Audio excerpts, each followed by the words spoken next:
1912 में डूबा था एक ऐसा जहाज जिसे डूब ना सकने वाला जहाज कहा जा सकता था। लेकिन क्या वाकई वो बर्फ का टुकड़ा उसकी तबाही की वजह था, या वजह थी इंसानी गलतियां और ओवर कॉन्फिडेंस? आज हम बात करेंगे टाइटैनिक की उस ऐतिहासिक दुर्घटना की जिसे सिर्फ इतिहास नहीं डूबा बल्कि इंसान की सबसे बड़ी गलती भी बेनकाब हुई। 10 अप्रैल 1912 इतिहास का वो दिन जब दुनिया का सबसे बड़ा मूविंग ऑब्जेक्ट आरएमएस टाइटैनिक अपने पहले सफर पर निकला।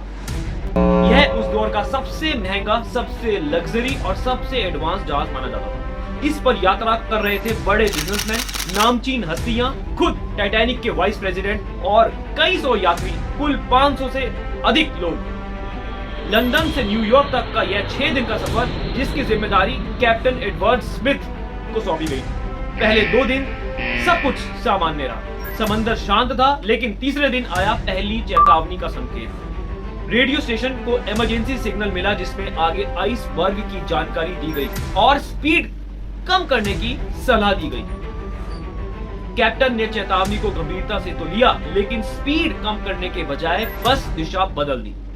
5वें दिन फिर एक चेतावनी आई, इस बार एक और बड़े आइसबर्ग को लेकर, और इसके बाद पूरे दिन 6 और सिग्नल्स दिए गए।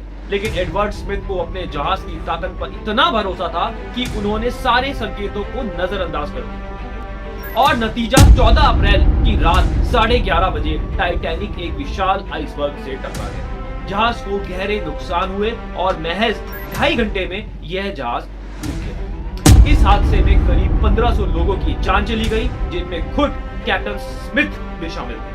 बाद में यही माना गया कि इस हादसे का सबसे बड़ी वजह इंसानी लापरवाही और ओवर कॉन्फिडेंस था, जिस जहाज को जो कभी नहीं डूब सका। टाइटैनिक सिर्फ एक जहाज नहीं था, वो एक सबक था। जिंदगी में भी कई बार हमें सिग्नल्स मिलते हैं कि हमें रुकना चाहिए और कुछ बदलना चाहिए, किसी से दूर होना चाहिए। लेकिन अगर हम वो संकेत नहीं समझते तो कभी कभी डूबता हुआ टाइटैनिक नहीं, हमारी अपनी जिंदगी डूब जाती है।